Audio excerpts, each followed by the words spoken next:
갑자기 하루아침에 든든하던 주식 잔고가 진짜 녹아내리는 경험 중이신가요? 중동 전면전으로 연이틀 연속 코스피가 급락으로 프로그램 매매 매도 호가 효력 정지라는 매도 사이드카가 발동되는 지금에 우리는 극심한 변동의 장속에 놓여 있습니다. 2022년부터 꿋꿋이 미국 주식을 모아온 분들이라면 지금의 흔들림이 그저 지나가는 소나기일 뿐일 수 있습니다. 이미 벌어둔 수익이라는 든든한 방어막이 있기 때문에 버틸 수 있는 여력이 있다는 거죠. 하지만 진짜 문제는 따로 있습니다. 남들 수익 인증하는 거 보며 밤잠 설치다가 도저히 안 되겠다 싶어서 결국에는 2025년 말이나 최근에서야 미국 주식 혹은 코스피에 발을 들여놓으신 분들입니다. 소외될지 모른다는 공포, 즉 포모를 이기지 못하고 지금처럼 상승장이 계속 당분간은 될 거라는 믿음으로 시작된 투자로 꼭대기 근처를 잡은 분들에게 지금의 하락은 단순한 조정이 아니라 생존의 문제가 되어버린 것입니다. 내가 사자마자 전쟁이라니 결국 내가 산이 떨어지는구나라고 하늘이 무너지는 기분일 겁니다. 하지만 여러분, 주식시장은 원래 가장 뜨거울 때 차가운 물을 끼얹는 법입니다. 지금 여러분이 느끼는 그 당혹감이 시장의 본질일지도 모릅니다. 과거의 기록을 보면 전쟁은 의외로 시장의 보약이었습니다. 90년대 초 아주 오래전 일이지만 걸프전 당시를 떠올려 보세요. 전쟁이 터지기 전까지는 갈등이 쌓이고 불확실성이 극에 달하며 시장이 벌벌 떨었습니다. 하지만 막상 포성이 울리자 무언가 갈등이 해소가 되었다는 듯이 주가는 기다렸다는 듯 치솟았습니다.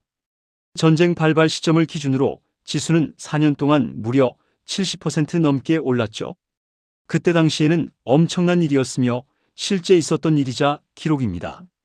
소문의 사고 뉴스의 판라는 격언처럼 전쟁이라는 확실한 이벤트가 터지는 순간 시장은 오히려 불확실성 해소로 받아들인 겁니다. 걱정거리가 현실이 되는 순간 역설적으로 시장은 내일을 준비하기 시작합니다. 하지만 이번에도 그 법칙이 통할지는 조금 더 깊이 따져봐야 할 것 같습니다.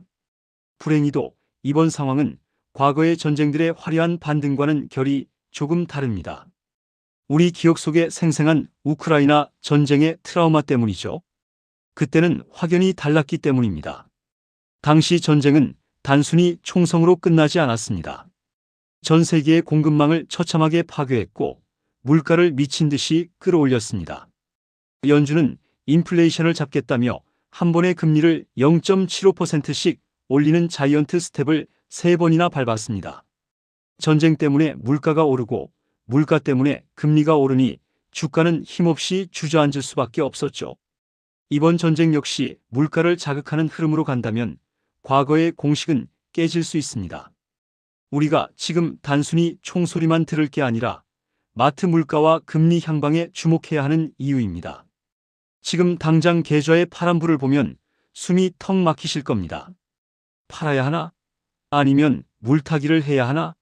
주식을 언제 시작해서 손익 실현을 얼마큼 했느냐가 결정할 문제이기도 하죠. 당장이라도 다 던지고 도망가고 싶으시죠?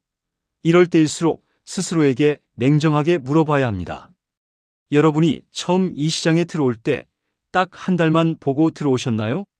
아마 아닐 겁니다. 2026년 말 혹은 2027년까지 내 자산이 어디까지 커질지 꿈꾸며 들어오셨을 겁니다. 그 목표가 변하지 않았다면 지금의 하락은 오히려 좋은 주식을 싸게 살 기회가 될 수 있습니다. 하지만 이미 수익이 많이 난 분들이라면 이야기가 다릅니다. 언제 팔까 고민하던 차였다면 적절한 수익 실현으로 일부는 현금을 챙겨두는 지혜가 필요합니다. 최근 발표된 미국의 생산자 물가지수는 우리를 바짝 긴장하게 만듭니다. 시장 예상치보다 무려 10% 이상 높게 나왔다는 건 미국 경제도 인플레이션 압박에 본격적으로 노출됐다는 뜻입니다. 전쟁이 길어지게 된다면 물가는 더 뛸 테고 연준은 금리를 내릴 명분을 잃게 됩니다. 금리가 내려가기만을 기다리며 성장주에 투자한 분들에게는 치명적인 소식이죠. 반면 최근에 진입해 물린 분들은 어쩔 수 없습니다.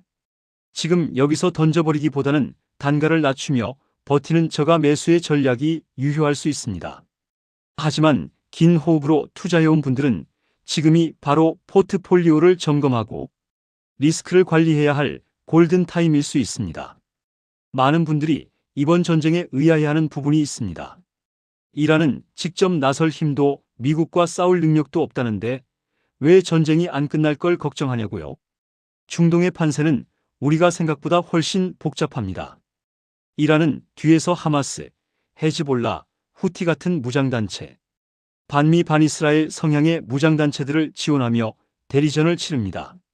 지금 이들은 쩐주인 이란에게 잘 보이기 위해 끊임없이 게릴라전을 펼치며 미국과 이스라엘을 괴롭힙니다.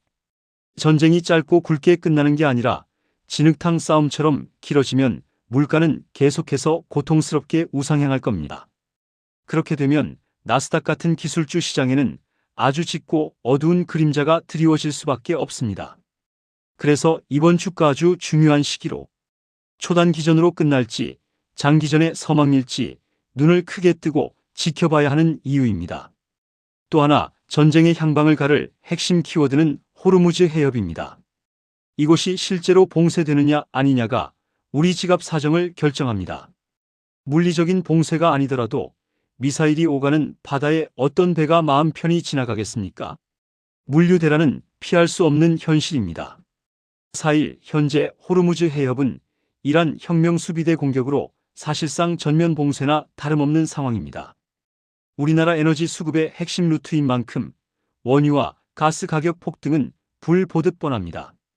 기름값이 리터당 2,000원을 넘어가는 시대가 다시 올 수 있다는 얘기죠. 아이러니하게도 이런 상황은 전기차에 대한 관심을 다시 불러일으킬지도 모릅니다. 우리 삶과 직결된 이 에너지 전쟁이 시장의 판도를 완전히 바꿀 준비를 하고 있습니다. 마지막으로 우리가 주목해야 할 건 환율과 외국인의 움직임입니다. 전쟁 터지기 딱 하루 전 외국인들이 코스피에서 7조 원을 팔아치웠다는 사실을 아십니까?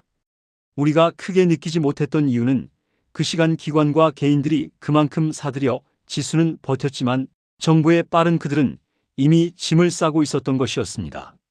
환율이 1,460원을 넘어 1,400원 후반대까지 안착한다면 외국인 입장에서는 환손실 때문에라도 구매력이 떨어진 한국 주식을 들고 있을 이유가 사라집니다.